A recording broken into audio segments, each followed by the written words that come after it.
nanti setelah Pak Ustadz menjelaskan sampai di mana, biasanya mungkin hanya sekitar setengah jam atau 3/4 jam, kemudian selebihnya kita tanya jawab habis-habisan gitu. Karena memang tentu saja kita tidak tahu, tidak memahami satu persatu permasalahan kecuali para jamaah itu mengemukakannya.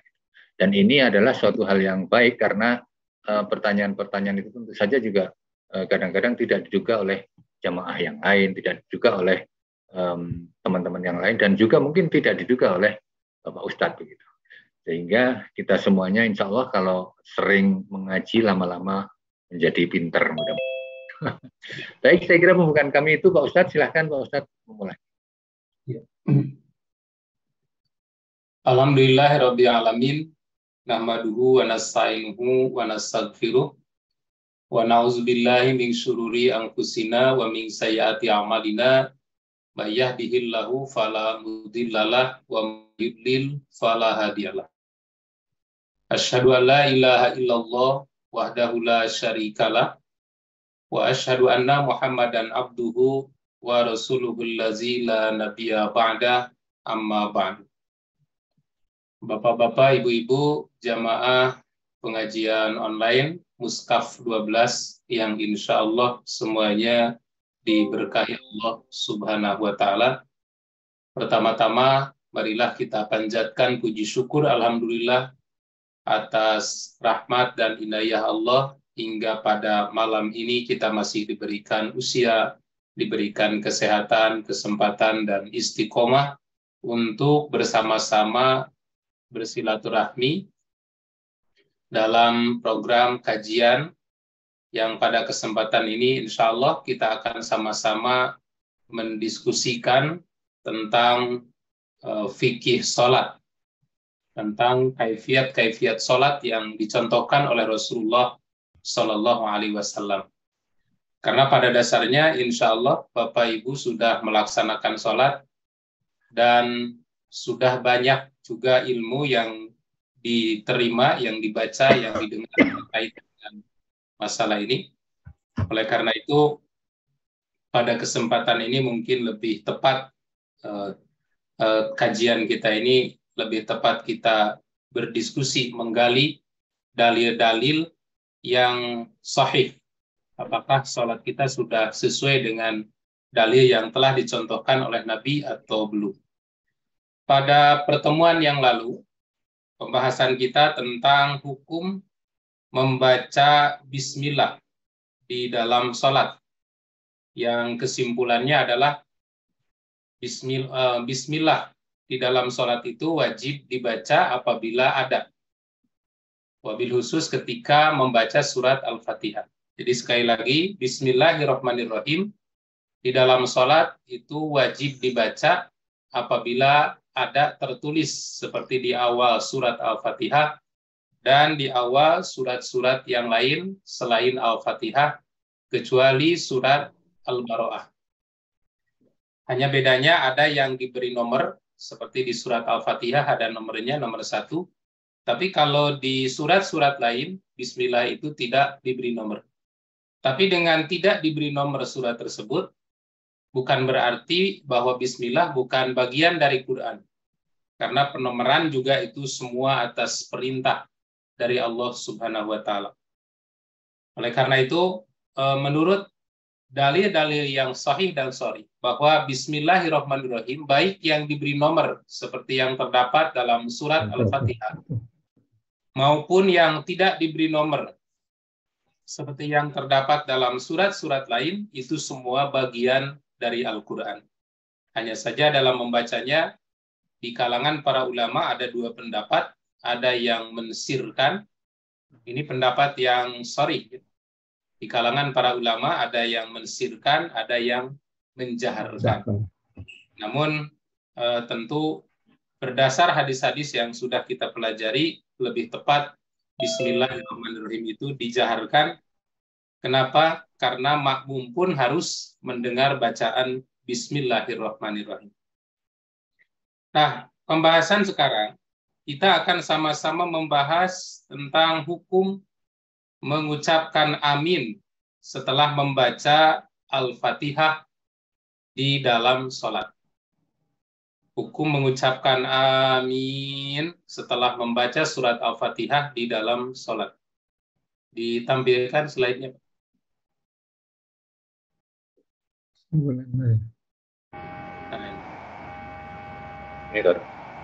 Ya, hukum mengucapkan amin setelah membaca surat Al-Fatihah di dalam sholat. Menurut hasil kajian dari para ulama, hukumnya adalah mustahab atau sunat, tidak wajib. Artinya kalau tidak membaca amin pun sebenarnya tidak membuat sholat kita tidak sah. Hanya saja kalau nanti kita melihat bagaimana keutamaan membaca amin ini, kalau kita dalam sholat tidak membaca amin itu kerugian yang besar. Karena amin ini memiliki keutamaan yang luar biasa.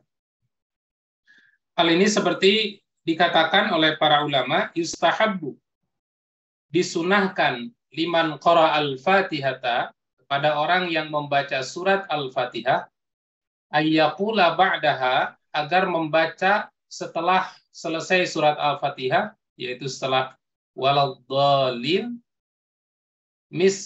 amin, dengan membaca amin. Nah, A-nya panjang, mim-nya juga panjang. Sama seperti Yasin. Nah, itu wazannya sama. Yasin. Nah, amin juga begitu. Amin. Nah, wa yuqalu amin bil qasri aidan. Tapi ada kalanya amin itu dengan dibaca qasar, dibaca pendek. Hamzahnya dibaca pendek, yaitu dengan membaca amin. Nah, ini contohnya seperti yamin, itu wazannya wazan yamin. Nah, dibaca amin itu juga bermakna sama, tidak merubah arti. Kemudian wa naqala Abu Nasrin Al-Qusairi anil Hasani wa Ja'farin As-Sadiq annahuma shaddadal mim min amin. Kemudian Abu Nasir Al-Qusairi, ia telah menukil dari Al-Hasan dan Ja'far As-Siddiq bahwa keduanya membaca tasdid huruf mimnya. Semisal dengan apa yang terdapat di dalam Al-Quran surat Al-Maidah ayat 2.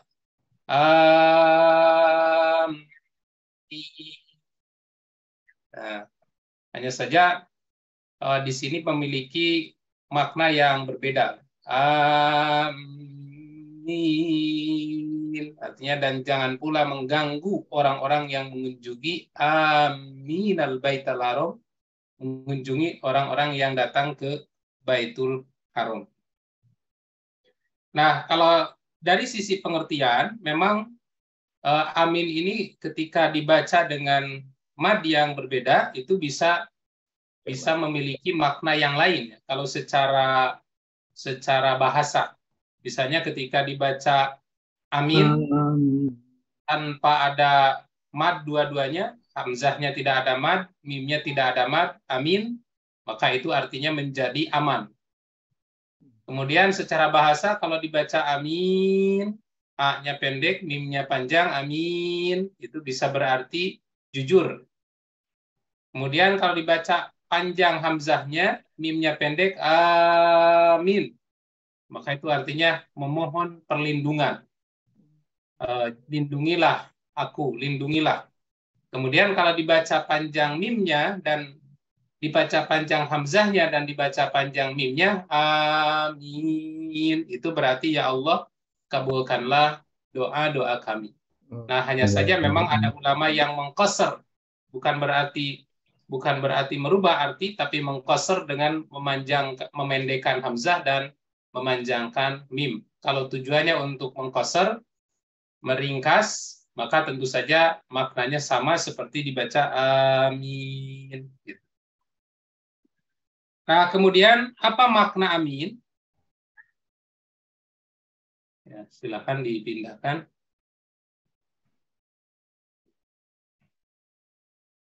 Makna amin ini dijelaskan di dalam kitab-kitab tafsir. Seperti di dalam kitab tafsir Ibnu Katsir juga banyak dijelaskan dan kitab-kitab tafsir yang lain. Amin ini memiliki beberapa pengertian. Nah, seperti dikatakan oleh Juwaibir, wa qala Juwaibir an-Dhahak an Ibni Abbas, Juwaibir meriwayatkan melalui Dhahak dan Ibnu Abbas. Qala, ia menceritakan, kutu ya Rasulullah, aku pernah bertanya, wahai Rasulullah, ma maknal amin? Apa makna dari amin itu? Qala, kemudian beliau menjawab, Rabbi fa'al. Yang dimaksud amin itu, Rabbi fa'al, wahai Tuhanku, kabulkanlah doa kami. Wa qala al-Jauhari, kemudian Imam al-Jauhari berkata, makna amin adalah kazalik. Kata al-Jauhari juga, makna amin itu kazalika falyakun. Artinya memang berarti seperti itu. Kemudian waqala Tirmidzi, dan Imam At-Tirmidzi mengatakan maknahu la tukhayyib raja'ana. Yang dimaksud amin itu adalah, wahai Tuhanku, engkau jangan mengecewakan harapan kami. Itu makna menurut Imam At-Tirmidzi. La tukhayyib, janganlah engkau mengecewakan raja'ana, terhadap harapan-harapan kami. Nah, kemudian waqala al-aksarun, kebanyakan ulama memaknai makna amin itu adalah Allahumma stajib lana. Ya Allah, perkenankanlah bagi kami doa-doa kami. Nah, itu yang dimaksud dengan amin. Dan ini adalah makna yang paling populer. Nah, kemudian Imam Al-Qurtubi juga meriwayatkan dari Mujahid dan Ja'far As-Siddiq serta dari Hilal Ibnu Yusaf bahwa amin itu merupakan salah satu dari asma Allah Subhanahu wa taala. Karena Allah itu memiliki banyak nama katanya. Tetapi kemudian hal ini diriwayatkan pula melalui Ibnu Abbas secara marfu, akan tetapi menurut Abu Bakar Ibnul Arabi Al-Maliki, riwayat ini tidak sahih. Jadi menurut penjelasan ini bahwa yang menyebutkan bahwa amin itu termasuk nama Allah, ini riwayatnya tidak sahih. Yang jelas bahwa amin ini adalah dalam bentuk doa, yaitu bermaknanya istajib, Allahumma stajib lana, ya Allah kabulkanlah doa-doa kami. Nah, kemudian selanjutnya dipindah slide. Ya, Pak, macet nih. Oh, belum diupdate kayaknya, Pak.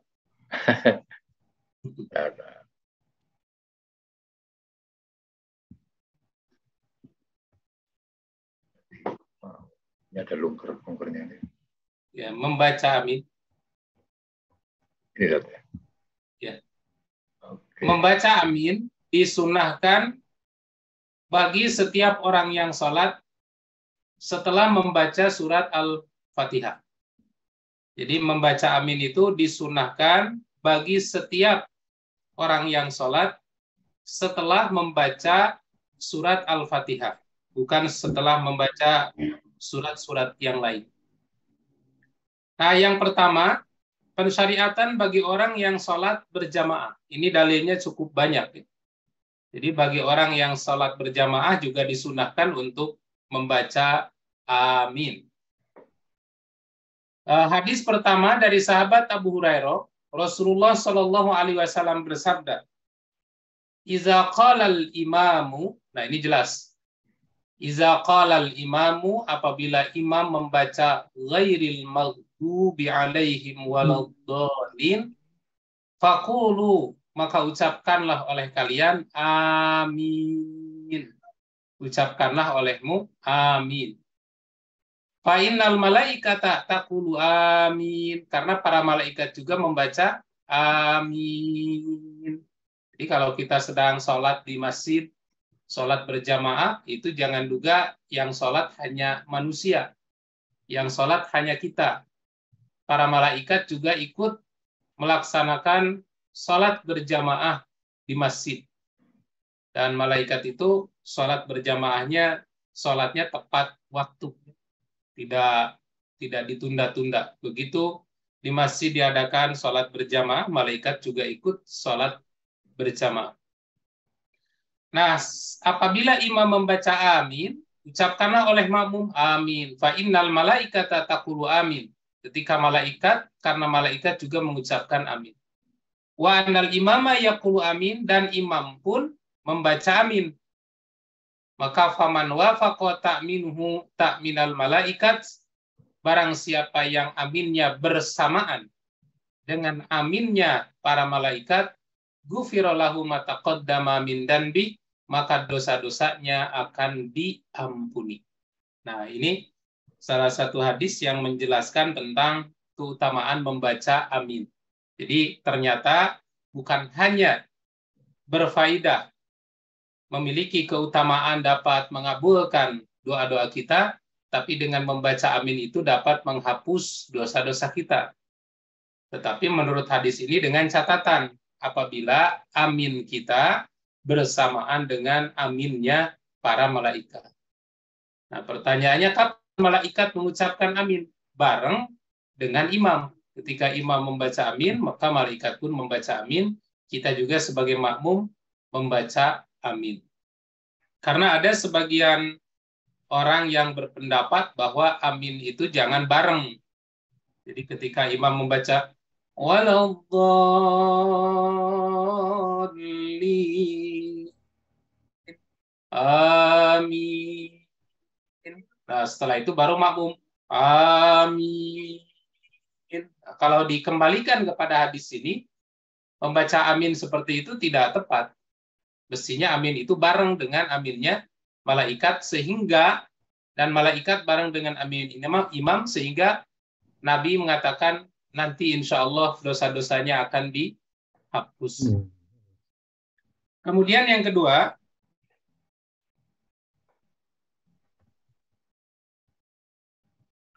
masih dari sahabat Abu Hurairah radhiyallahu anhu. Ini juga sama. Hadis ini secara khusus menjelaskan tentang perintah membaca amin ketika kita melaksanakan sholat berjamaah. Yaitu kata Nabi, "Idza qalal imamu", apabila imam membaca ghairil maghdubi alaihim waladdallin, faqulu, maka ucapkanlah oleh kalian para makmum amin. Fa innal malaikata taqulu amin. Nah, ini sama, hanya beda riwayat. Berikutnya, masih dari sahabat Abu Hurairah.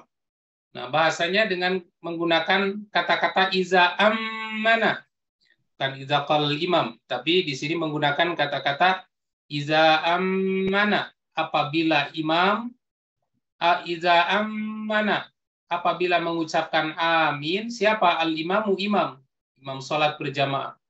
Fa aminu, maka ucapkanlah oleh kalian amin. Fa innahu man wafaqa ta'minuhu ta'minal malaikah, karena siapa yang ucapan aminnya bersamaan dengan ucapan amin para malaikat, ghufira lahu ma taqaddama min dzanbi, maka dosa-dosanya insya Allah akan diampuni. Nah, ini 3 dalil ini jelas sekali mensyariatkan kepada kita yang melaksanakan sholat berjamaah agar baik imam ataupun makmum membaca amin dengan bareng-bareng. Nah, dari hadis ini ada yang mengambil kesimpulan bahwa amin itu hanya disyariatkan apabila kita melaksanakan sholat berjamaah. Kalau tidak melaksanakan sholat berjamaah, tidak diperintahkan untuk membaca amin. Nah, karena seperti di hadis-hadis yang tadi dijelaskan, bila imam membaca amin, ucapkanlah oleh makmum amin. Belum pindah, Pak, slide-nya. Apabila imam membaca amin, maka makmum ucapkan amin. Nah, maka ada yang mencoba memahami atau mengambil istinbat dari kata-kata itu. Artinya, kalau imam tidak amin, atau tidak ada yang membaca amin, maka makmum juga, maka kita juga tidak amin.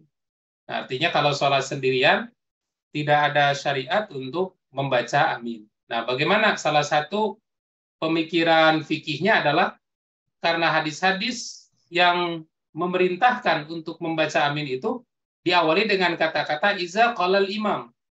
Iza qalal imamu ghairul maghdubi alaihim waladhdallin faqulu amin.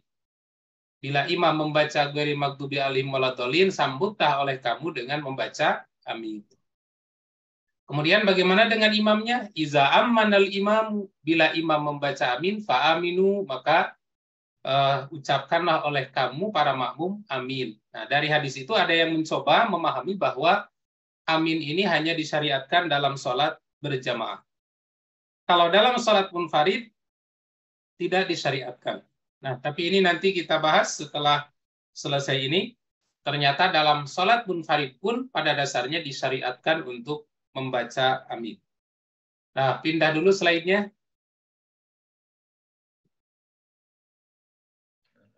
Nah, hadis yang terakhir terkait dengan pensyariatan amin dalam sholat berjamaah adalah hadis riwayat Abu Daud dan Ibnu Majah, masih bersumber dari sahabat Abu Hurairah radhiyallahu anhu. An Abi Hurairah taqala, dari sahabat Abu Hurairah berkata, tarokan nasu at-ta'min, manusia telah meninggalkan ucapan amin. Jadi di zaman itu sempat orang-orang tidak membaca amin dalam sholat. Wa kana Rasulullah sallallahu alaihi wasallam, sedangkan Rasulullah sallallahu alaihi wasallam iza qala ghairil maghdubi alaihim waladdallin, apabila Nabi membaca ghairil maghdubi alaihim waladdallin, qala, Nabi sendiri membaca amin. Itu Nabi. Hatta yasma'aha ahlus shafil awal, sehingga terdengar oleh orang-orang yang berdiri di saf pertama. Artinya Nabi membaca aminnya dengan suara keras, tidak pelan-pelan. Ya. Karena nanti ada yang berpendapat amin itu tidak boleh keras. Tapi dengan hadis ini menunjukkan bahwa Nabi SAW membaca amin itu dalam suara yang keras. Sampai hatta yasma'aha ahlus shafil awal, hingga mendengar jamaah yang berdiri di saf pertama yang terdekat dengan Nabi. Maka kemudian fayartaju bihal masjid, lalu masjid pun bergema dengan suara amin. Begitu Nabi membaca amin, semua sahabat yang ikut sholat berjamaah di dalam Masjid Nabawi itu membaca amin. Seperti yang sering kita laksanakan sekarang. Ya. Nah, kemudian yang kedua pensyariatan amin bagi orang yang sholat munfarid. Nah, ini dalilnya. Jadi pensyariatan amin bagi orang yang sholat munfarid, bagi orang yang sholat sendirian, itu menggunakan dalil yang umum. Menggunakan dalil umum yang mencakup bukan hanya untuk sholat berjamaah, tapi juga mencakup untuk orang yang sholat sendiri. Dalil yang digunakan masih dari sahabat Abu Hurairah. Hadisnya riwayat Imam Al-Bukhari dan Imam Muslim. Dicantumkan oleh Imam Al-Bukhari di dalam Babu Fadli Ta'min, bab tentang keutamaan membaca amin. An Abi Hurairah radhiyallahu anhu, dari sahabat Abu Hurairah radhiyallahu anhu, anna Rasulullah sallallahu alaihi wasallam qala, bahwa Rasulullah sallallahu alaihi wasallam bersabda, iza qala ahadukum amin, apabila salah seorang di antara kalian mengucapkan amin, wa qalatil malaikatu fis samai amin, maka malaikat yang ada di langit juga mengucapkan amin. Kemudian fawaqfaqat ihdahuma, lalu saling berbarengan antara amin ikhdahumal ukhra, antara amin kita dengan amin malaikat, ghufira lahu ma taqaddama min danbi, maka dosa-dosanya yang telah lalu akan diampuni oleh Allah Subhanahu wa taala. Nah, di dalam hadis ini jelas sekali bahwa di sini tidak ada pembatasan. Apakah ini dilaksanakan ketika sedang sholat berjamaah atau dilaksanakan ketika sedang sholat munfarid? Pada hadis ini tidak ada batasan, tidak ada pengikat. Pokoknya kata Nabi, iza qala ahadukum amin. Apabila salah seorang di antara kamu mengucapkan amin. Kapan? Baik itu di waktu sholat sendiri, atau di waktu sholat berjamaah, pokoknya kita mengucapkan amin, malaikat pun di langit mengucapkan amin. Bahwa faqat ihdahumal ukhra, maka satu sama lain berbarengan, ghufira lahu ma taqaddama min dhanbi, maka dosa-dosanya akan diampuni oleh Allah Subhanahu wa taala. Nah, terkait dengan penjelasan hadis ini dijelaskan oleh Imam An-Nawawi rahimahullah dalam kitab Al-Majmu'. Di dalam kitab Al-Majmu' juz 3 halaman 371.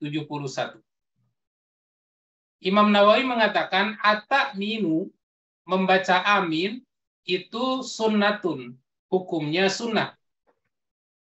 Likulli musallin, bagi setiap orang yang melaksanakan sholat. Faragha minal Fatihah, setelah selesai membaca surat Al-Fatihah. Setelah waladhdallin. Sawa'unil imamu wal ma'mum, baik sebagai imam maupun sebagai makmum. Wal munfarid, baik salat sendirian ataupun salat berjamaah. War rajul, baik laki-laki, wal mar'atu, maupun perempuan. Karena ada yang berpendapat perempuan mah tidak boleh baca amin. Terlebih apabila sholat berjamaah dengan laki-laki. Ya tentu bukan tidak boleh ya. Karena ini syariat, yang namanya sholat itu adalah syariat untuk setiap orang. Syariat untuk semua orang, semua jenis ya, baik jenis kelamin laki-laki ataupun jenis kelamin perempuan, sama-sama diperintahkan untuk mengikuti sunnah Nabi Shallallahu Alaihi Wasallam. Hanya saja ikhtiyaton, kehati-hatian supaya tidak timbul fitnah di dalam sholat. Bagi ibu-ibu mungkin lebih baik aminnya tidak sekeras bapak-bapak gitu, tidak terlalu keras aminnya, cukup aminnya terdengar oleh masing-masing saja supaya tidak menimbulkan perasaan-perasaan fitnah. Wasabiyu, hadis ini juga berlaku untuk anak-anak. Anak-anak juga diperintahkan untuk membaca amin. Wal qaimu, baik orang yang sholat sambil berdiri, wal qaidu, atau sholat yang sambil duduk, melaksanakan sholat sambil duduk, wal muttaji, atau bagi orang yang sholat sambil berbaring, aili uzrin, karena uzur. Karena sholat itu kan yang wajib itu memang harus sambil berdiri. Syaratnya itu tidak boleh secara sengaja orang yang sehat walafiat tidak ada masalah melaksanakan sholat wajib sambil duduk. Syarat sah sholat itu harus dilaksanakan sambil berdiri kalau yang wajib. Kecuali yang sunat, Nabi itu pernah secara sengaja sholat sunnah sambil duduk, tetapi kalau sholat wajib itu tidak pernah dilaksanakan sambil duduk kecuali dalam keadaan uzur. Nah, kemudian boleh juga sambil berbaring. Posisi berbaringnya itu seperti posisi kita tidur menghadap ke sebelah kiblat, atau seperti posisi jenazah yang ditidurkan di dalam liang lahat. Nah, itu sholat itu bisa seperti itu, miring ke samping dengan menghadap ke arah kiblat. Bisa juga sholat itu dengan terlentang. Kalau terlentang, posisi kaki kita ada di arah kiblat, yang untuk wilayah Indonesia itu posisi kaki kita di arah barat, kepala di arah timur. Jadi sholat sambil terlentang itu posisinya seperti itu. Kita tetap menghadap ke arah kiblat, hanya posisi terlentang, bukan terbalik gitu ya. Kalau terbalik itu menghadapnya bukan ke kiblat, bukan menghadap ke kiblat. Karena ada juga orang yang berpendapat katanya jangan seperti itu sholatnya, nanti kan tidak boleh bahasa Sunda apa ya? Bahasa Sunda nyangirah gitu. Jadi kaki kita menjulur ke arah kiblat itu tidak boleh. Nah, itu mungkin menurut perasaan. Tapi kalau menurut dalil, memang cara sholat terlentang itu posisi kepala di arah timur, posisi kaki di arah barat. Nah, kalau berbaring, posisinya persis seperti kita tidur atau seperti jenazah yang ditidurkan di dalam liang lahat. Wal muftarid, baik sholat sendiri, sholat yang wajib. Sholat yang wajib juga disunahkan amin. Wal mutanafilu, maupun sholat yang sunat. Bis sholati sirriya, baik dalam sholat sir, sholat yang tidak dikeraskan. Wa jahriya, maupun dalam sholat yang jahar, sholat yang dikeraskan, tetap itu disyariatkan untuk membaca amin. Wala khilafa fi syai'in min hadza inda ashabina, yang demikian tidak ada perbedaan di antara kami menurut ulama-ulama kami, yaitu ulama mazhab Syafi'i. Dan ini adalah penjelasan yang sangat baik dari Imam An-Nawawi terkait dengan istinbatul ahkam, pengambilan hukum dari dalil umum ini. Jadi sekali lagi bahwa amin disyariatkan baik kita sholat berjamaah ataupun mufarid, baik sholat sir ataupun sholat yang jahat, baik laki-laki ataupun perempuan. Nah, kemudian selanjutnya mengenai bacaan keras amin bagi makmum dalam sholat jahriyah. Dipindah Pak slide-nya.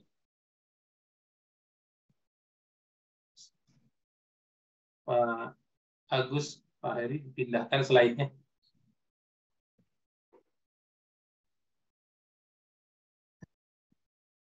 Mengenai bacaan keras amin bagi makmum dalam sholat jahriyah. Nah, di sini ada ikhtilaf.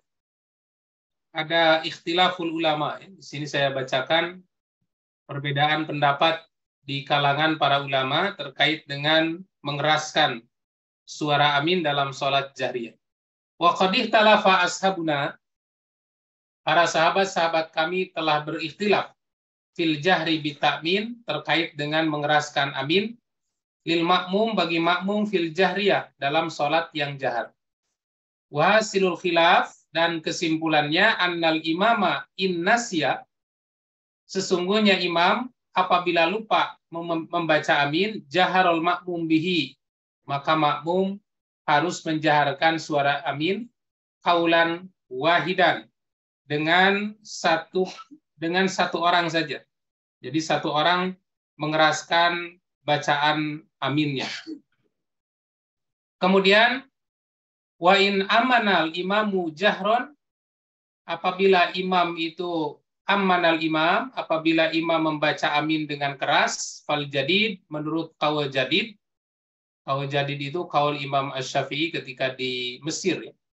Annahu la yajharul makmum, maka makmum itu tidak menjaharkan imam, tidak menjaharkan amin. Wa huwa mazhabu Abu Hanifah, ini adalah mazhab Imam Abu Hanifah, wa riwayatun an Malik, dan riwayat dari Malik. Jadi menurut qaul jadid dari Imam Asy-Syafi'i, apabila imam membaca jahar suara aminnya, membaca jahar dalam sholat, maka la yujharul makmum, makmum tidak menjaharkan aminnya. Li'anahu zikrun minal azkar, alasannya kenapa makmum tidak boleh mengeraskan suara amin, karena itu zikrun minal azkar, amin itu termasuk zikir dari zikir-zikir.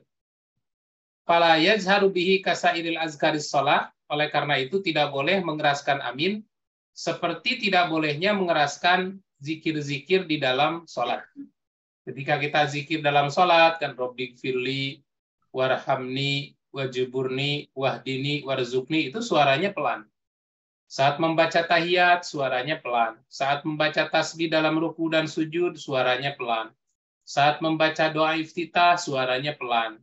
Saat membaca doa itidal, suaranya pelan. Maka demikian juga amin, dengan dikiaskan kepada zikir-zikir sholat, maka amin itu tidak boleh dikeraskan. Tapi wal qadim, menurut qaul qadim, Kaul qadim itu adalah kaul Imam Asy-Syafi'i pada saat beliau masih tinggal di Baghdad. Nah, menurut kaul qadim annahu yujharu, bahwa amin itu tetap dikeraskan baik oleh imam ataupun oleh makmum. Dan wahwa mazhabul imami Ahmad bin Hanbal, ini termasuk mazhab Imam Ahmad bin Hanbal. Wa riwayatul ukhra an Malik lima taqaddama. Adapun riwayat lain dari Malik sebagaimana yang telah terdahulu dicantumkan hadisnya, hatta yartajal masjid, sampai masjid bergetar.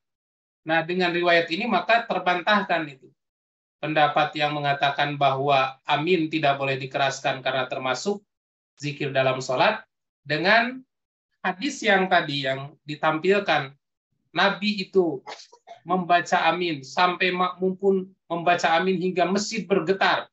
Maka ini jelas menunjukkan bahwa amin itu dikeraskan dalam sholat jahar. Walana qaulun akhar salis, dan menurut kami adalah pendapat ketiga dari kami sendiri, yaitu innahu in kanal masjid sogiron lam yajhar, katanya. Jika masjidnya kecil, maka suara amin tidak dijaharkan oleh makmum. Karena ya kalau masjid kecil mungkin akan memekik gitu ya. Li'annahum yasma'unal qira'atal imam, karena mereka juga mendengar bacaan imam dengan jelas. Wa in kana kabiron jaharo, apabila masjidnya besar, masjid seperti Al-Jabar, Masjid Agung, dan masjid-masjid besar lain, maka jaharo, suara amin dikeraskan, liyablugha ta'min man fi arja'il masjid, agar suara amin itu terdengar oleh makmum yang ada di dalam masjid tersebut. Jadi tentu saja dari ikhtilaf, perbedaan pandangan para ulama dengan merujuk kepada dalil-dalil yang sudah ditampilkan tadi, maka amin ini dikeraskan, tapi ukuran volumenya disesuaikan dengan ruangan atau disesuaikan dengan jumlah orang yang sholat. Kalau kita sholatnya berdua, mah tidak harus keras-keras membaca aminnya. Kemudian selanjutnya, keutamaan mengucapkan amin dalam sholat dan doa. Nah, ini keutamaan secara umum. Enggak dipindah, Pak. Ya, sebentar. Macet lagi.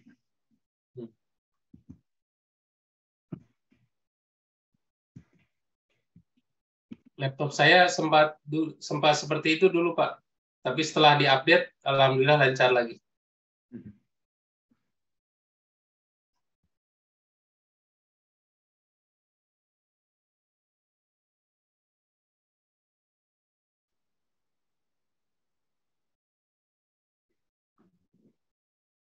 Ya.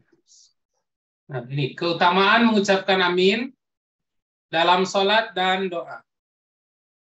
Yang pertama, keutamaan membaca amin itu akan menjadi sebab terampuninya dosa-dosa apabila ucapan amin itu bersamaan dengan aminnya para malaikat. Nah, seperti hadisnya sudah dibahas bersama-sama. Jadi, kapan ucapan amin dapat menghapus dosa kita? Apabila bareng dengan ucapan aminnya para malaikat. Kapan imam mengucapkan amin? Imam mengucapkan amin itu sesaat setelah membaca ghairil maghdubi alaihim waladhdallin.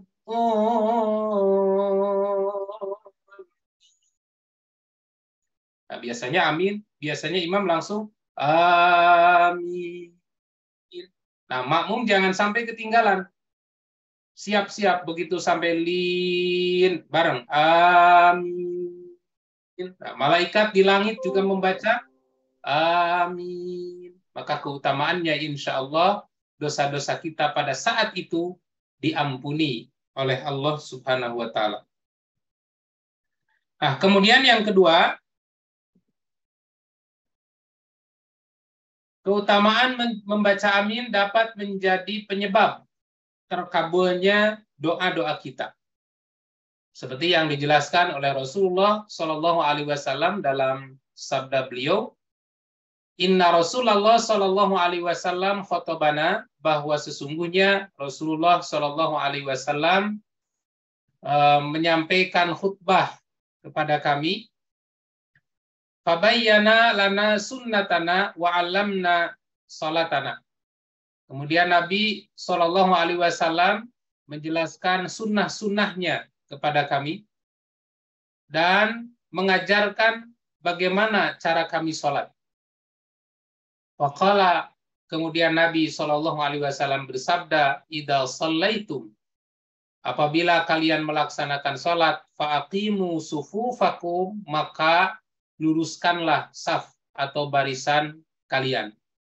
Jadi itu syarat sebelum sholat itu adalah meluruskan saf dulu, dibereskan dulu. Jangan komat dulu. Idealnya begitu, etikanya ya. Jangan komat dulu sebelum saf lurus. Summa ya'ummakum ahadukum. Kemudian salah seorang di antara kalian maju menjadi imam. Dan mestinya komat itu dikumandangkan setelah imam itu pasti. Jangan sampai kita mengumandangkan komat, imam belum jelas. Akhirnya banyak yang jadi imam jongklok gitu istilahnya. Saling mendorong. Dan itu tidak baik. Fa'idha kabbara fakabbiru, apabila imam takbir maka bertakbirlah kamu. Wa idza qala ghairil maghdubi alaihim waladdallin, apabila imam membaca ghairil maghdubi alaihim waladdallin, faqulu amin. Maka apa keutamaannya? Kata Nabi, yujibukumullah, niscaya Allah akan mengabulkan doa-doa kamu. Nah, ini keutamaan yang kedua. Jadi, kalau kita membaca amin, insya Allah doa-doa kita akan segera dikabulkan oleh Allah. Oleh karena itu, amin ini salah satu trik agar doa kita mustajab. Keutamaan yang ketiga,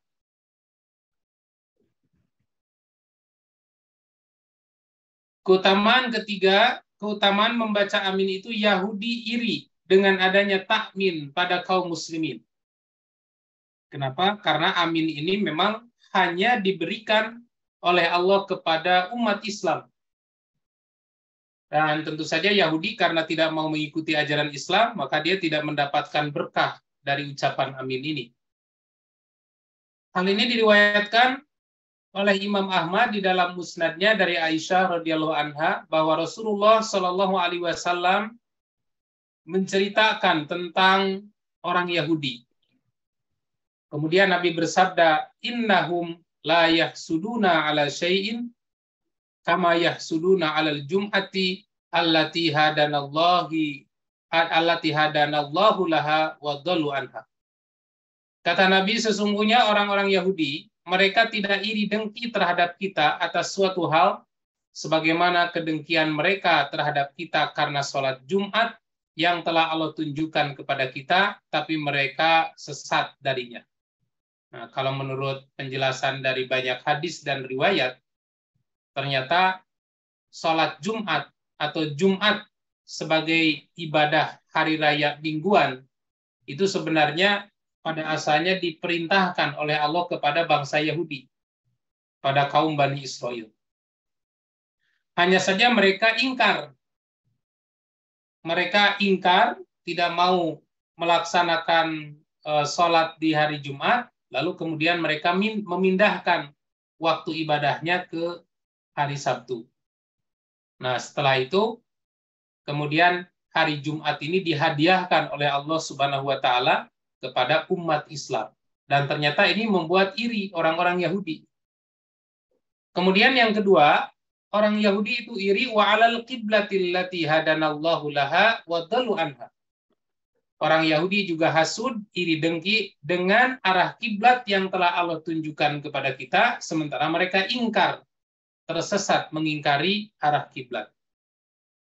Karena pada asalnya arah kiblat kita itu seperti yang sudah dibahas di awal-awal, itu sama dengan orang Yahudi, yaitu menghadap ke Masjidil Aqsa, ke Yerusalem, kota suci atau Baitul Maqdis.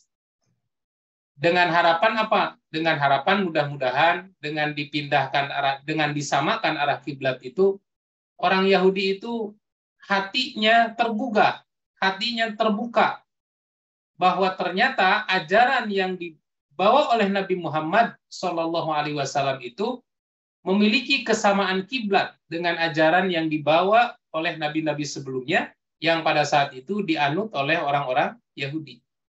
Nah, dengan harapan orang Yahudi mau mengikuti ajaran Islam. Tetapi ternyata harapan itu tidak terbukti.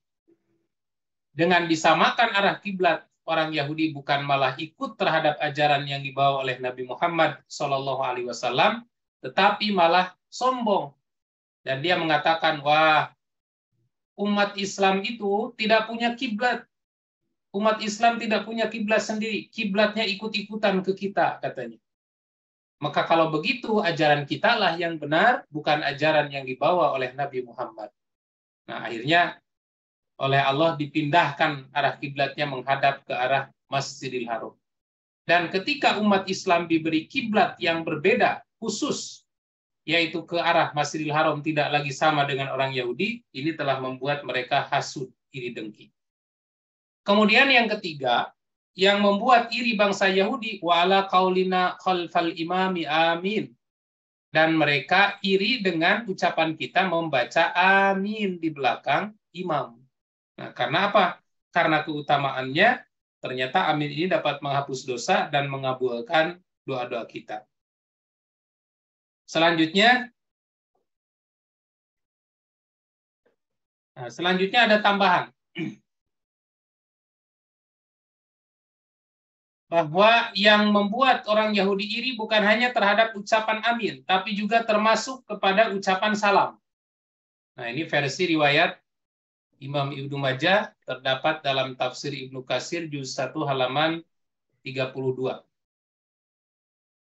Ibnu Majah meriwayatkan dengan lafaz seperti berikut, ma hasadat kumul yahudu ala syai'in ma hasadatkum ala salam wa ta'min. Ma hasadatkumul yahudu ala syai' ma hasadatkum ala salami wa ta'min. Tiada sekali-kali orang Yahudi dengki kepada kalian sebagaimana kedengkian mereka kepada kalian karena ucapan salam dan ucapan amin. Nah, terhadap ucapan salam juga iri dengki. Karena salam ini memang dihadiahkan oleh Allah kepada umat Nabi Muhammad sebagai tahiyatul Islam. Jadi dengan siapapun, dengan orang yang kenal, dengan orang yang tidak kenal, kita dianjurkan untuk saling memberikan ucapan salam. Kemudian dalam riwayat Imam Ibnu Mardawai melalui Abu Hurairah, Rasulullah pernah bersabda, amin. Ucapan amin adalah khatimur rabbil alamin ala ibadihil mu'minin. Itu adalah pamungkas doa semua orang bagi hamba-hamba yang beriman. Jadi kalau kita doa-doa kita ingin dikabulkan, maka tutuplah doa itu dengan ucapan amin. Lalu berikutnya,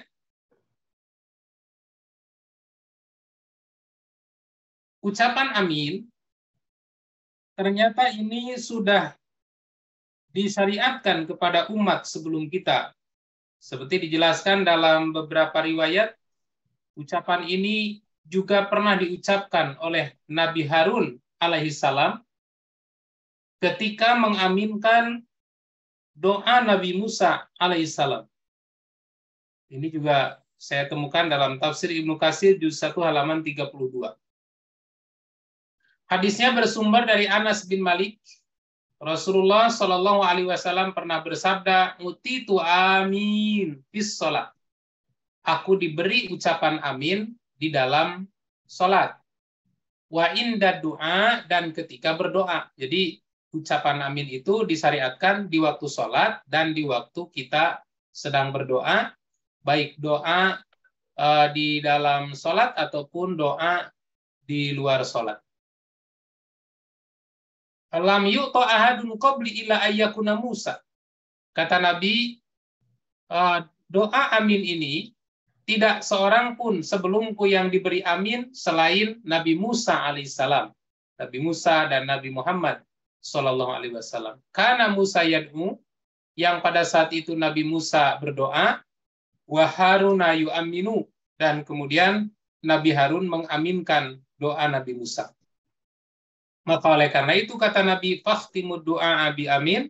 Ucapkanlah doa itu dengan bacaan amin. Fa innallaha yastajibuhu lakum. Maka insya Allah kalau ucapan kita ditutup dengan amin, besar harapan atau pasti Allah akan memperkenankan doa-doa bagi kalian. Nah, apa doa Nabi Musa yang diaminkan oleh Nabi Harun? Coba tampilkan slide-nya berikut. Ini terdapat di dalam surat Yunus ayat 87 sampai 92. Nah, di sini Allah Subhanahu wa taala berfirman bahwa Allah telah mewahyukan kepada Musa dan saudaranya. Nah, kemudian Nabi Musa berdoa, Rabbana innaka ataina fir'auna wa mala'ahu zinatan wa amwalan fil hayati dunya. Kata Nabi Musa, ya Tuhan kami, sesungguhnya Engkau telah memberikan kepada Fir'aun dan keluarganya, kepada Fir'aun dan bala tentaranya, kepada Fir'aun dan kaumnya, kepada Fir'aun dan pengikutnya, zinatan, perhiasan-perhiasan dunia yang gemerlap, wa amwalan, dan harta yang melimpah ruah fil hayati dunia, dalam kehidupan dunia. Di Firaun itu diberi berbagai perhiasan yang mewah-mewah, sampai bajunya juga dari emas, helmnya dari emas, segalanya dari emas. Fil hayat wa amwalan, dan harta yang melimpah fil hayati dunia, dalam kehidupan dunia. Tapi kemudian kata Nabi Musa, Rabbana liyudillu an sabilik. Ya Tuhan kami, tapi mereka itu telah tersesat dari jalanmu. Atau akibat mereka diberi perhiasan yang banyak, diberi harta yang banyak, mereka menyesatkan manusia. Liyudillu an sabilik, mereka menyesatkan manusia dari jalanmu. Yaitu dengan mengatakan, Ana rabbukumul a'la, aku adalah Tuhan yang paling tinggi, kata si Fir'aun itu. Maka kemudian Nabi berdoa, Rabbana, ya Tuhan kami, itmis ala amwalihim, wahai Tuhan kami, binasakanlah harta mereka. Wasdud ala qulubihim, dan kuncilah hati-hati mereka. Fala yu'minu hatta yarawul azabal alim, agar mereka tidak beriman hingga mereka mengetahui azab Allah yang sangat keras, yang sangat pedih. Jadi Nabi Musa itu berdoa karena melihat Fir'aun dengan diberi perhiasan dan harta kekayaan melimpah ruah, bukan malah dekat kepada Allah, tapi malah jauh dari Allah dan bahkan mengajak orang untuk tersesat, yaitu mengaku dirinya sebagai Tuhan. Maka kemudian Nabi Musa memohon, berdoa kepada Allah agar hartanya dibinasakan dan hatinya dikunci, dan jangan dibiarkan Fir'aun mati sampai melihat azab Allah yang sangat pedih. Qala qad ujibat da'watukuma fastaqima wala tattabi'ani sabilal ladzina la ya'lamun. Kemudian Allah berfirman, sesungguhnya telah diperkenankan permohonan kamu berdua, sebab itu tetaplah kamu berdua pada jalan yang lurus, dan janganlah sekali-kali kamu mengikuti jalan orang-orang yang tidak mengetahui. Nah, pada saat itu Nabi Harun yang mendengar doa Nabi Musa itu mengatakan amin. Artinya istajib lana, ya Allah, perkenankanlah doa kami. Maka kalau kita mendengar doa atau ada orang yang mendoakan kepada kita, kemudian kita ucapkan amin, maka seolah-olah kita sudah berdoa juga. Nah, mana buktinya? Nah, buktinya ini. Yang berdoa ini hanya Nabi Musa alaihissalam. Ya Allah, Engkau sudah memberikan kekayaan dan perhiasan yang banyak kepada Fir'aun dalam kehidupan dunia. Tapi dengan kekayaan dan perhiasan, mereka malah menyesatkan manusia dari jalan Allah. Ya Allah, hancurkan hartanya, kunci hatinya, jangan biarkan beriman hingga mereka melihat azab Allah yang sangat pedih. Kemudian kata Nabi Harun, amin. Apa kata Allah? Qad ujibat da'watukuma, doa kalian berdua telah dikabulkan.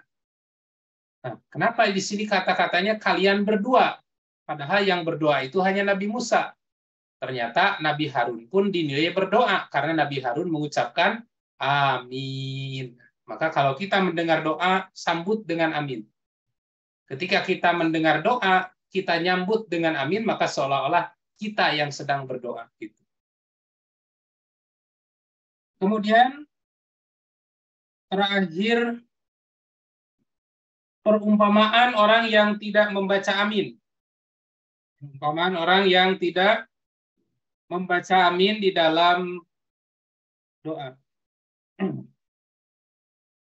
Nah, hadisnya dari sahabat Ibnu Mardawai,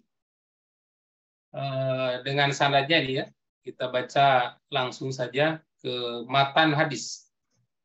Idza qala al-imamu ghairil maghdubi alaihim waladdallin, bila imam membaca ghairil maghdubi alaihim waladdallin faqala amin, ucapkan amin, fatwa fiqu amina ahlil ar amina ahlis sama. Maka bertepatan, bersamaan antara amin penduduk bumi dengan amin penduduk langit. Ghafarallahu li'abdin ma taqaddama min danbi, maka Allah akan mengampuni dosa-dosa hambanya yang telah lalu. Wa masalu man la yaqulu amin, perumpamaan orang yang tidak membaca amin dalam salat ataupun dalam doa, kamasali rajulin goza ma'al qaum, sebagaimana orang yang berperang, ibarat orang yang berperang bersama-sama kaumnya, faktara'u, kemudian mereka melakukan undian untuk menentukan siapa yang maju ke medan perang ini, siapa yang berhak untuk ikut maju ke medan perang. Fakharajat sihamuhum, dan ternyata dan kemudian keluarlah panah-panah mereka, artinya nama-nama yang telah diundi ini keluar. Nah, si A, si B, si C, si D, itulah yang berhak untuk ikut maju ke medan perang. Tapi walam yakhrud sahmuhu, sementara anak panah yang dia itu tidak keluar. Jadi diundi orang lain pada keluar namanya, sementara dia tidak keluar. Kalau sekarang misalnya qur'ah dalam haji gitu. Kalau berangkat haji kan dikocok katanya, dikocok. Nah, nama yang keluar siapa? Itulah yang berangkat ibadah haji. Dan ternyata nama orang lain keluar, nama dia tidak keluar. Faqala, maka kemudian dia bertanya, lima lam yakhruj sahmi, mengapa bagianku tidak keluar? Fakila, maka dikatakan innaka lam takun amin, innaka lam takul amin, karena kamu tidak membaca amin. Nah, itu ruginya. Jadi orang-orang pada diampuni dosa, dia tidak diampuni dosa. Kenapa? Karena tidak membaca amin. Ketika kita didoakan oleh orang lain, doa untuk orang banyak misalnya. Dalam satu kaum didoakan oleh seseorang untuk banyak orang. Orang lain mendapat bagian karena membaca amin. Dia sendiri tidak dapat bagian doa itu karena tidak membaca amin. Nah, ini perumpamaan ruginya orang yang tidak membaca amin saat mendengar doa. Nah, kesimpulannya, membaca amin setelah surat Al-Fatihah di dalam sholat itu disyariatkan. Mengucapkan amin dalam sholat berjamaah yang dijaharkan itu sangat dianjurkan bersamaan antara imam dan makmum dengan aminnya para malaikat, karena ada ketentuan maghfirah dan juga ada ketentuan agar dikeraskan ucapannya. Nah, kemudian penjelasan yang terakhir, bahwa amin itu maknanya adalah Allahumma stajib, ya Allah kabulkanlah doa-doa hamba. Ibnu Hajar al-Asqalani berkata, adapun malaikat mengucapkan amin, maknanya mereka meminta ampun kepada Allah untuk segenap kaum mukminin. Ini penjelasan dari Imam An-Nawawi. Jadi aminnya malaikat itu adalah memohon kepada Allah agar Allah mengampuni dosa-dosa hamba-hambanya yang beriman. Nah, Bapak Ibu yang saya hormati, saya kira itu materi yang dapat saya sampaikan pada malam ini tentang hukum membaca amin di dalam sholat. Nah, untuk pertemuan berikutnya nanti kita akan membahas hukum membaca surat di dalam sholat. Nah, sebelum kita akhiri, saya berikan kesempatan dulu untuk Bapak Ibu yang mau menyampaikan pandangan atau pertanyaan, dipersilakan. Ya, silakan Bapak dan Ibu semua, kalau ada yang bertanya tentang hal ini, silakan langsung aja buka mic. Ya. Pak Arsyo, boleh? Silakan, Pak. Assalamualaikum, Ustaz. Waalaikumsalam. Mau tanya, itu kalau kita sebagai makmum, di mana imam tadi itu kita kebiasaan itu kadang-kadang imam itu belum seperti ini walau dolin, nah kita makmum tuh bareng langsung serempak gitu, amin gitu. Nah itu karena kita mungkin ketidaktahuan ya, semuanya itu kita ngikutin amin itu tadi bersamaan gitu. Sementara kalau yang tadi saya ini kan ada yang satu artinya mengatakan bahwa kalau si imam nggak mengatakan menyebutkan amin, maka cukup satu orang begitu ya, satu jamaah itu ya yang mengucapkan amin. Itu gimana itunya? Ya. Jadi hadis tadi yang saya bacakan itu adalah pendapat, Pak. Oh iya, pendapat ya. Ya, pendapat innasya ta'min, apabila imam lupa membaca amin, maka jahrul makmum bihi kaulan wahid. Makmum menjaharkan atau mengeraskan satu suara saja.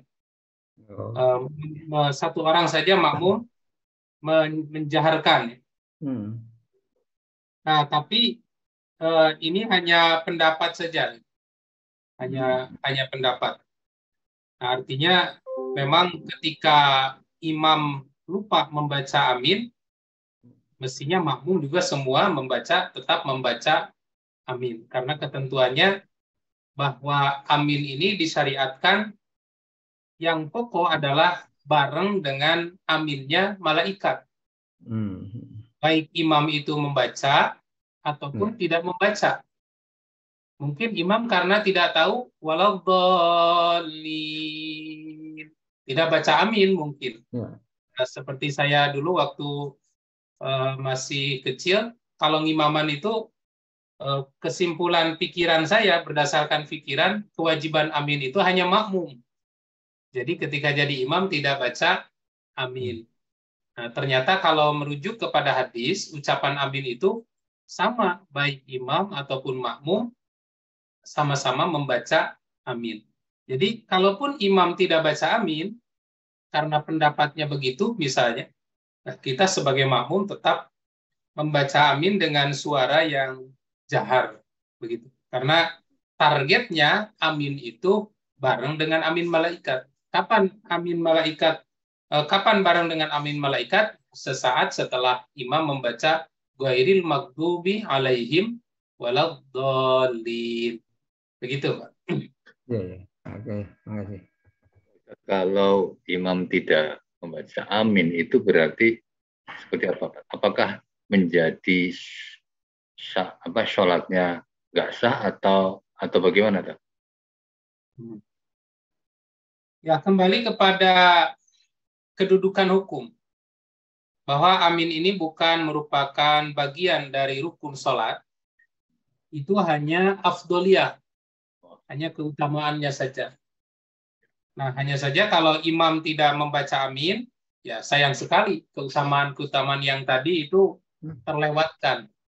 Di antaranya terhapus dosa di saat itu, doanya dikabulkan. Kemudian ada bagian ijabah yang Allah berikan kepada orang tersebut. Nah, kalau tidak membaca amin, rugi sekali. Tetapi dari sisi, kalau ditinjau dari sisi sah dan tidaknya sholat kita, sah dan tidaknya sholat si imam itu secara hukum sah sholatnya. Karena hukum amin ini bukan hukum wajib, tapi hukum mustahab.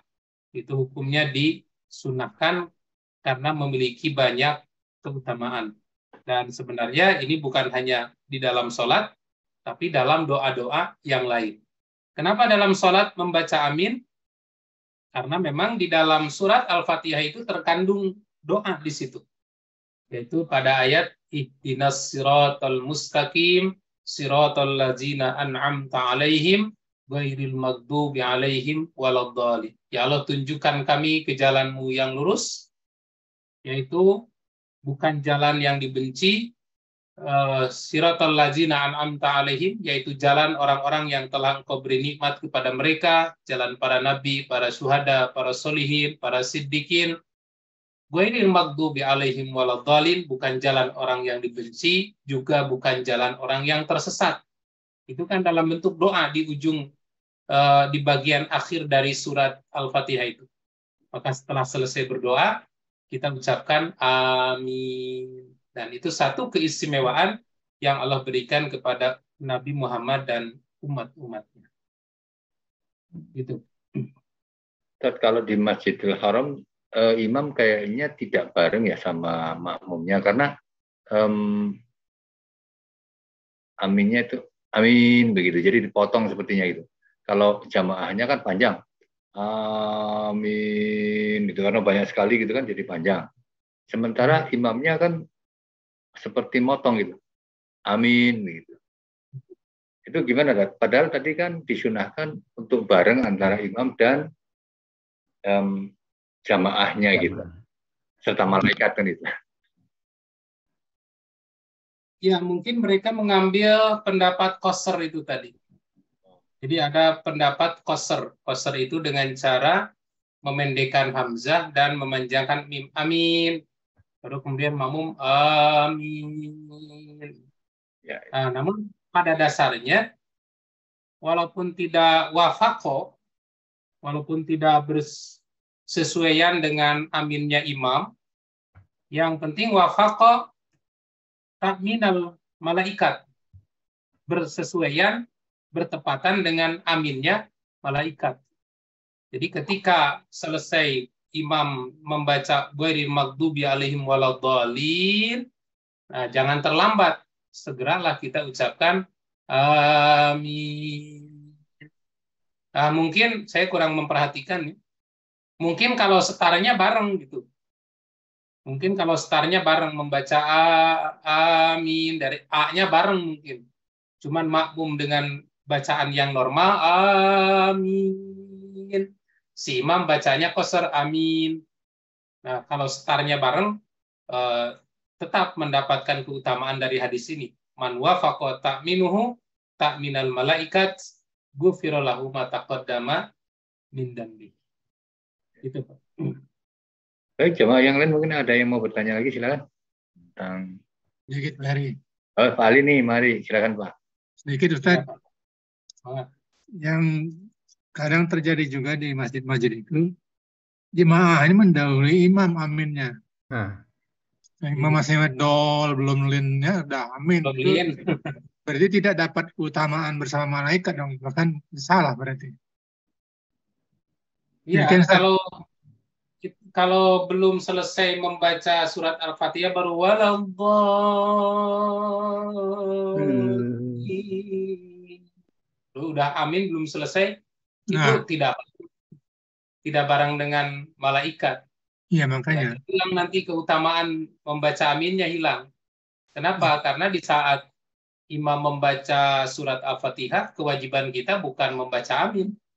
Kewajiban kita itu adalah mendengar, menyimak bacaan imam. Nah, cuman suka ada yang usil gitu. Kalau anak-anak nggak apa-apa. Emang anak-anak kan belum paham. Saya juga begitu, mungkin karena bacaan saya agak lambat, suka ada anak-anak yang baru dol udah amin. Atau mungkin yang makmum yang udah kesel. Kesel sehingga supaya nggak panjang-panjang, kalau dolinya amin duluan. Apalagi yang Nah, dolennya itu 6 harkat gitu panjang kan, dolin. Ya, ya, baru udah 4 udah diaminkan sama mereka.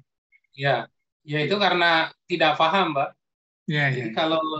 kalau dia mendahului amin imam, tidak mendapatkan keutamaan seperti dalam hadis ini, gufirallahu ma taqaddama min danbi. Nah, yang harus diperhatikan dalam sholat berjamaah bukan hanya amin, tapi dalam hal-hal lain juga tidak boleh mendahului imam. Misalnya mendahului takbirnya, mendahului rukunya, mendahului sujudnya, mendahului bangkitnya, itu tidak boleh. Kata Nabi, barang siapa yang sholat suka mendahului imam, maka nanti kepalanya akan dirubah seperti kepala seekor keledai. Itu saking buruknya sholat seperti itu. Sholat berjamaah tapi tanpa ilmu, bukan dapat 27 derajat, tapi malah mendapatkan dosa. Nah, inilah pentingnya kita harus terus mengkaji ulang apa-apa yang kita ucapkan, yang kita baca, yang kita laksanakan ini apakah sudah tepat belum dengan dalil-dalil yang sahih.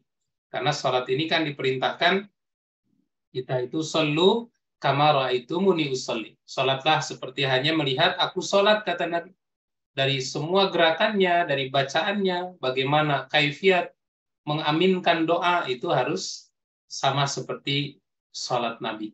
Dan mungkin ini perlu diingatkan juga ya oleh para imam bagi apabila di masjidnya ada gejala, ada kekeliruan atau tradisi seperti itu, mestinya para imam ini mengingatkan sebelum sholat bukan hanya meluruskan saf, tapi juga ingatkan jangan mendahului imam, jangan mendahului amin, itu nggak apa-apa, di briefing dulu gitu supaya sholatnya sesuai sunnah. Gitu Pak. Ya, memang kadang-kadang gerakan-gerakan makmum itu ada yang mendahului imam. Nah, kalau salam, Ustaz, misalnya imam baru salam ke kanan, jamaah sudah ngikutin. Nah, sedangkan yang ke kirinya agak lambat, imamnya. Jadi si jemaah tadi nunggu dia. Ini bagusnya itu imamnya kiri kanan sudah selesai, baru makmum apa gimana? Ya, kalau imamnya lambat, karena sebagian orang memang ada yang punya pemikiran bahwa di waktu salam itu ada doa. Ketika Assalamualaikum warahmatullahi wabarakatuh, ada doa yang dibaca. Nah, mungkin itulah sebabnya salamnya menjadi lambat.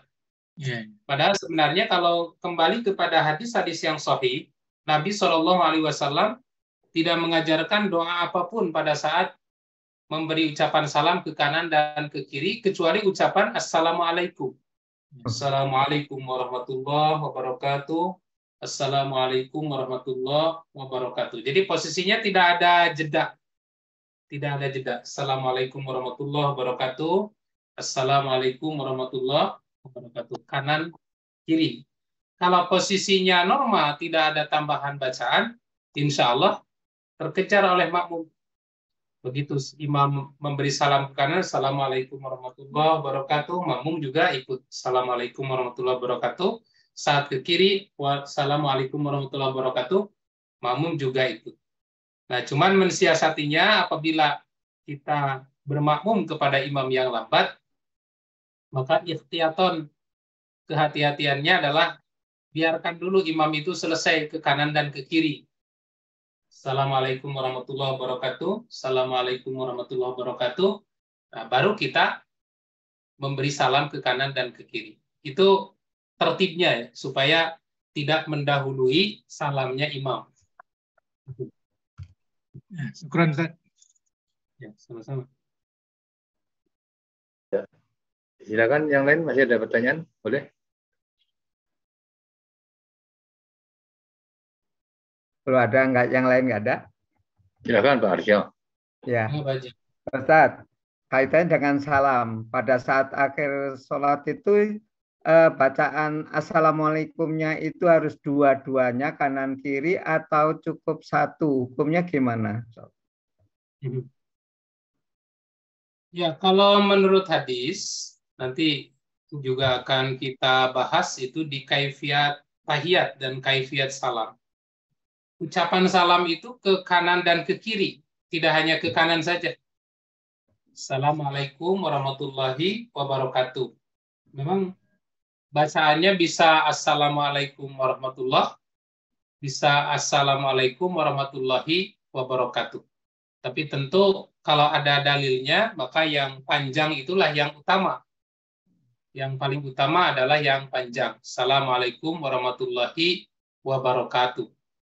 Nah, perintah mengucapkan salam ke kanan ke kiri itu, ucapan salam itu diucapkan juga. Ke kanan mengucapkan Assalamualaikum warahmatullahi wabarakatuh.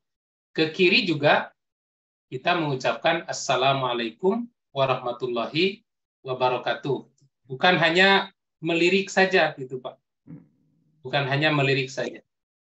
Gitu. Ya, silakan. Terima kasih.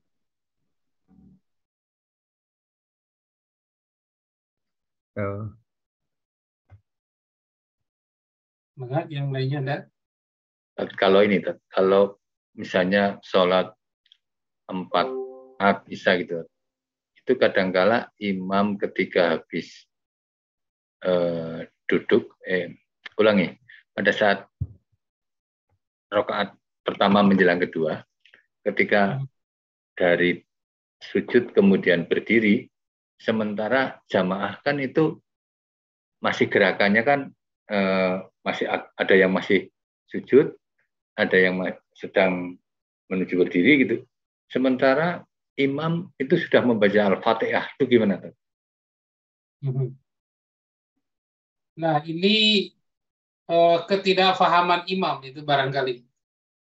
Jadi ketidakfahaman imam atau mungkin imam kurang memperhatikan makmum, begitu langsung tegak berdiri langsung membaca surat Al-Fatihah.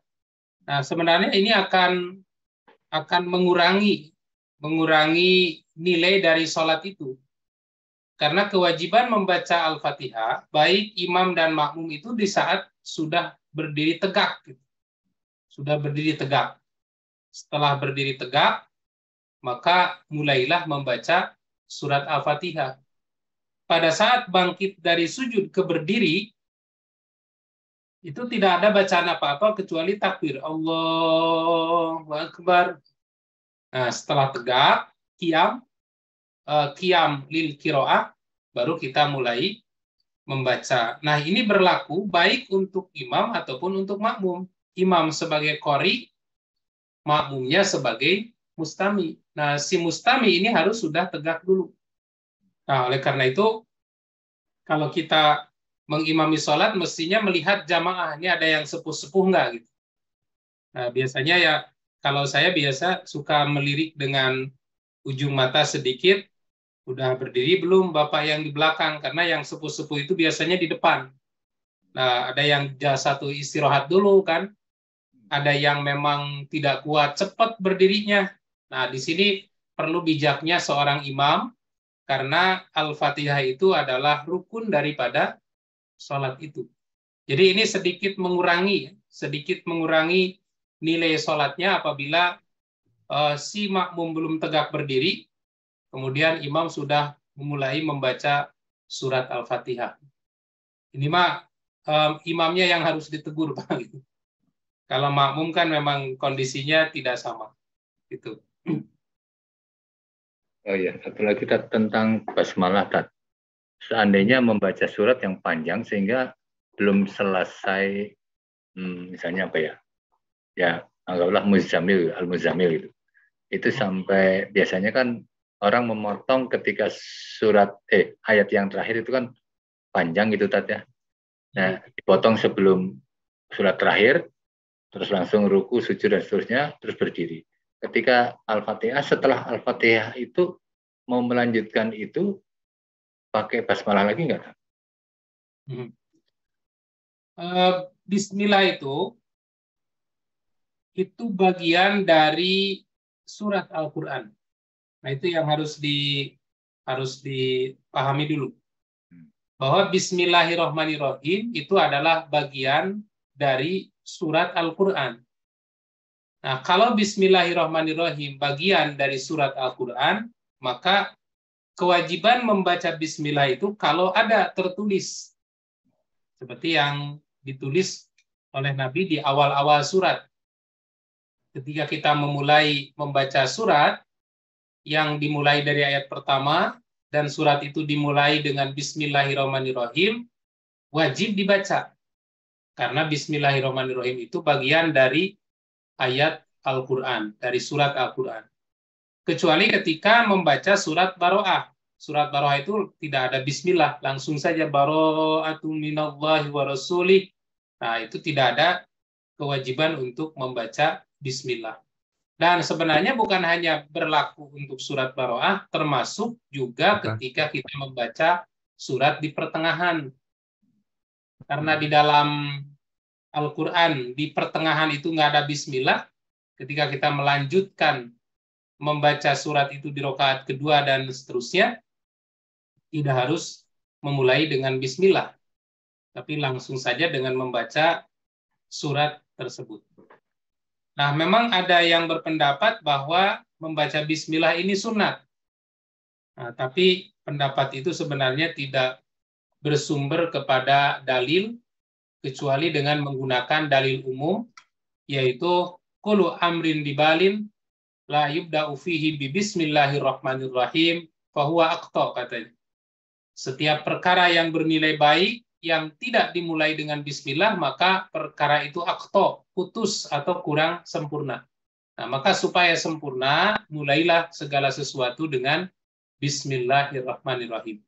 Nah, sebenarnya hadis ini hadis umum untuk perkara-perkara yang tidak ditetapkan kaifiatnya.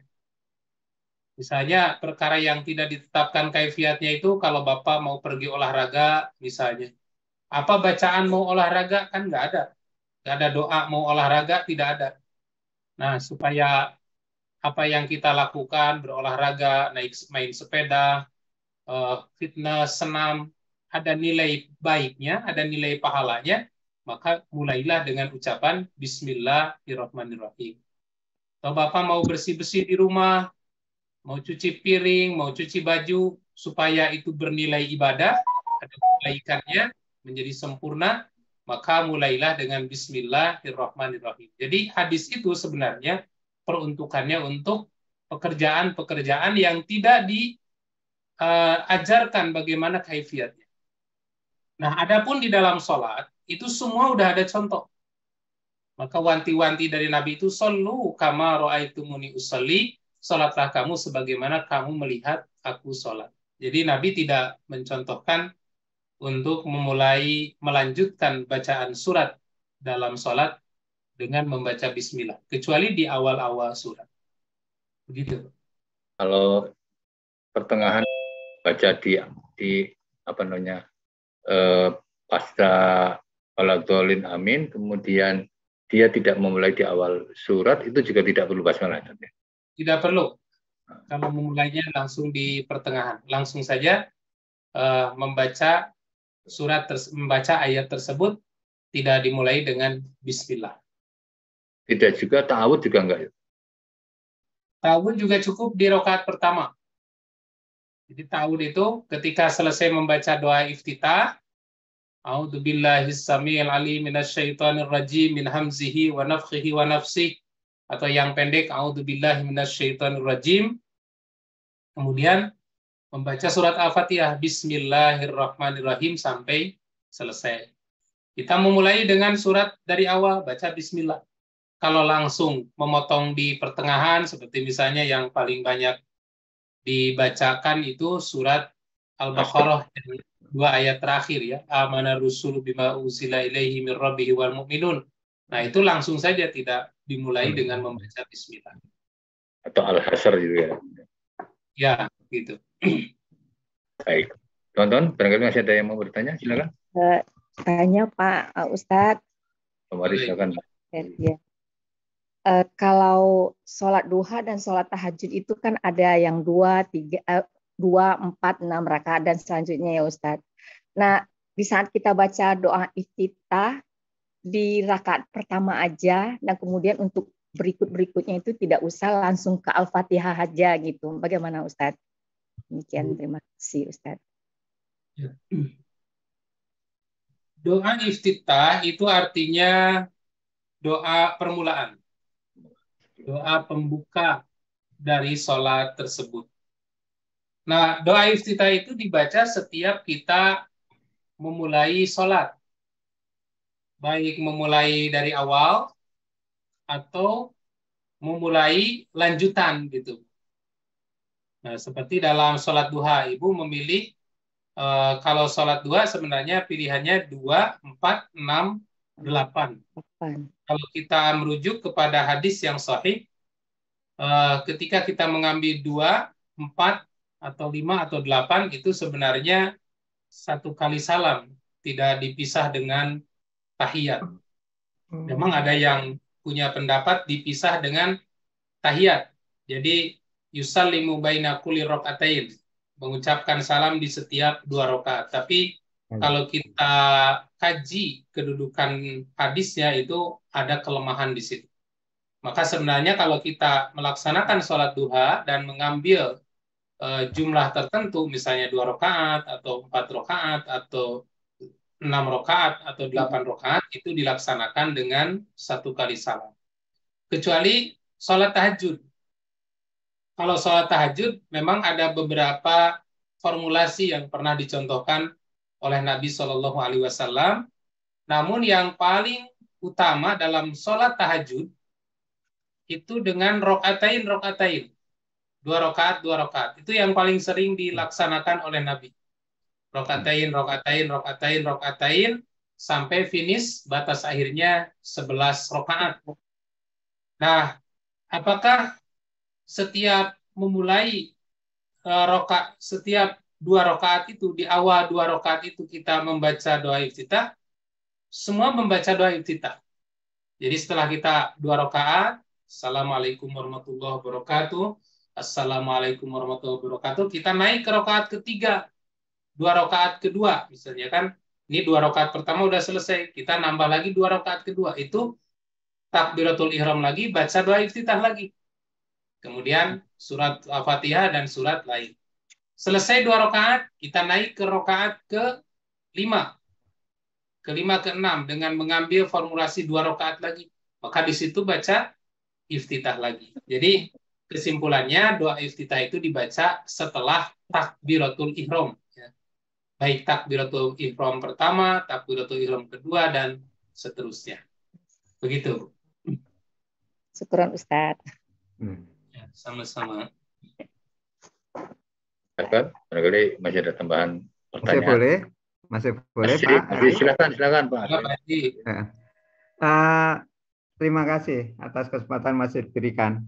Mengenai sah tidaknya seorang makmum, di mana ngikutin sholat yang agak ketinggalan, khususnya yang bacaannya yang sir. Itu hukumnya apakah begitu kita mengikuti belakangan begitu Allahu Akbar, begitu imam ruku, itu apakah kita langsung atau itu terus nggak dilanjutkan karena kita masih bisa ikuti, atau sahnya yang makmum yang sir itu harus setelah baca Al-Fatihah? Itu gimana Ustaz? Ya. Ya, terkait dengan masbuk. Ya, masbuk, sholat yang masbuk memang ada 2 pendapat. Ada 2 pendapat. Ada yang mengatakan bahwa dihitung 1 rakaat itu mulai dari ruku. Jadi kalau kita masbuk masih bisa mengejar ruku imam, maka innaka qad adrakta. Dalam hadis itu dikatakan engkau sudah mendapati 1 rakaat tersebut. Nah, tapi kalau kita baca qauliyah, hadis qauli dari Rasulullah Shallallahu Alaihi Wasallam, bahwa sholat itu tidak dinyatakan sempurna kecuali ada qiraah Fatihah di situ. La sholata liman lam yaqra bi Fatihatil kitab, tidak sempurna sholatnya bagi orang yang tidak membaca surat Al-Fatihah. Nah, la sholata di sini dimaknai bukan sholat secara keseluruhan, tapi la sholata itu dinilai sholat dalam setiap rokaatnya. Jadi tidak sah setiap rokaat itu apabila tanpa surat Al-Fatihah. Dan dari hasil kajian kami, dengan juga membandingkan berbagai pendapat serta argumen yang digunakan, maka nampaknya yang paling kuat adalah dinilai satu rakaat itu apabila si masbuk itu masih bisa mengejar surat Al-Fatihah imam, atau dia bisa ada kesempatan untuk membaca surat Al-Fatihah dalam sholat sir. Allahu Akbar, masih ada kesempatan untuk membaca surat Al-Fatihah sampai tamat. Nah, kemudian imam ruku ikut ruku dan dia sudah baca Al-Fatihah, maka dinilai satu rakaat. Tapi kalau begitu masuk imam sudah ruku, tidak sempat membaca Al-Fatihah, hanya takbiratul ihram saja, Allahu Akbar, makmum sudah ruku, kita tidak sempat membaca surat Al-Fatihah, maka itu belum sempurna satu rakaat. Nah, oleh karena itu nanti ada kewajiban untuk menyempurnakan. Setelah imam salam, kita berdiri lagi menyempurnakan satu rakaat. Nah, itu yang saya temukan dari hasil kajian kami dengan teman-teman dan para asatidz di pesantren, bahwa dinilai sah satu rakaat apabila kita sebagai makmum bisa mengejar atau ada kesempatan untuk membaca surat Al-Fatihah. Begitu, Pak Haji. Ya, Ustaz, kayaknya dan jamaah semuanya sekarang sudah jam 22 lewat 3 menit, 4 menit. Mungkin kita akhiri dulu. Insya Allah akan kita sambung pada pekan depan. Silakan Pak Ustadz, mungkin ditutup atau disimpulkan. Ditutup. Ya. Doa. Jadi kesimpulannya dari hasil kajian yang sudah sama-sama kita bahas, bahwa membaca amin itu hukumnya sunnah, namun walau begitu memiliki banyak keutamaan yang dijanjikan oleh Nabi SAW. Di antaranya yang pertama adalah akan diampuni dosa-dosa kita. Dosa-dosa kita yang telah lalu akan diampuni pada saat ucapan amin kita bertepatan dengan amin para malaikat. Kemudian yang kedua, doa-doa kita akan dikabulkan oleh Allah Subhanahu wa Ta'ala. Bahkan amin ini bukan hanya disyariatkan ketika kita sholat, tapi juga disyariatkan pada saat kita berdoa, baik doa sendiri atau mendengar doa dari orang lain. Kalau kita mendengar doa dari orang lain lalu kita sambut dengan amin, maka hukumnya sama dengan kita sendiri juga ikut berdoa. Nah, itulah kesimpulan yang dapat kita simpulkan pada kajian bab amin ini, dan insya Allah nanti pada pertemuan berikutnya kita akan membahas tentang hukum membaca surat dalam sholat. Maksudnya hukum membaca surat selain surat Al-Fatihah di dalam sholat. Nah, bagaimana hukumnya? Insya Allah kita bahas di pekan depan. Saya kira itu yang bisa saya sampaikan. Mudah-mudahan kajian pada malam ini menjadi tambahan ilmu bagi kita semua, dan kita semua mendapatkan fadilah keutamaan dari ibadah-ibadah, wabil khusus ibadah sholat yang setiap hari kita laksanakan. Diakhiri dengan doa, Rabbana la tuzigh qulubana ba'da idh hadaitana wa hab lana min ladunka rahmah innaka antal wahhab. Rabbana hab lana minas sholihin, Rabbana hab lana min azwajina wa dzurriyyatina qurrata a'yun waj'alna lil muttaqina imama. Rabbana la tazarna fardan wa anta khairul warisin. Amin. Rabbana ighfir lana wa liwalidayna wa lil mu'minina yauma yaqumul hisab. Allahumma la tada' lana zanban illa ghafartah, wala hamman illa farajtah, wala dainan illa qadaitahu ya arhamar rahimin. Rabbana atina fid dunya hasanah wa fil akhirati hasanah wa qina azabannar. Amin ya rabbal alamin. Demikian Bapak Ibu yang saya hormati, terima kasih atas segala perhatiannya dan mohon maaf apabila ada kekurangan. Aqul qouli hadza wa astaghfirullah li wa lakum Wassalamualaikum warahmatullahi wabarakatuh. Waalaikumsalam warahmatullahi wabarakatuh. Terima kasih, Ustaz. Terima kasih Pak Heri telah Akhir memfasilitasi matur ini nuwun. semua. Yo, sama-sama ya, Pak ngomong. Mas Heri, Allah Pak Armin. khairan. Terlambat, Mas. Iya, tadi masuknya awal. Awal ibu ikut.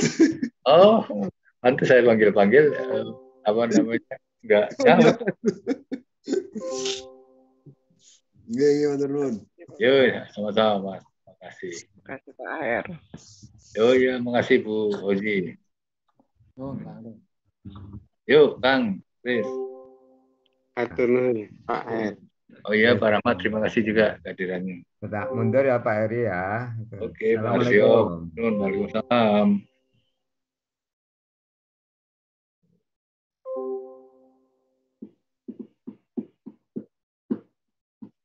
Pak Jaga, ngantuk nggak nih? Kalau langsung tiduran ya, obat nanti. Pak Adi, Pak Bidarin. Ya, alhamdulillah. Tidur. Apa yang penting niatnya sudah bagus. Tertidur. Ketiduran nggak apa-apa. Tidurnya orang yang sedang mendengarkan Thalabul Ilmi kan insya Allah ada ya sedikit-sedikit yang nyangkut kali. Ya Kang Adi. Ya, teman-teman. Enggak. Ya. Pamit ya. Assalamualaikum. Salam.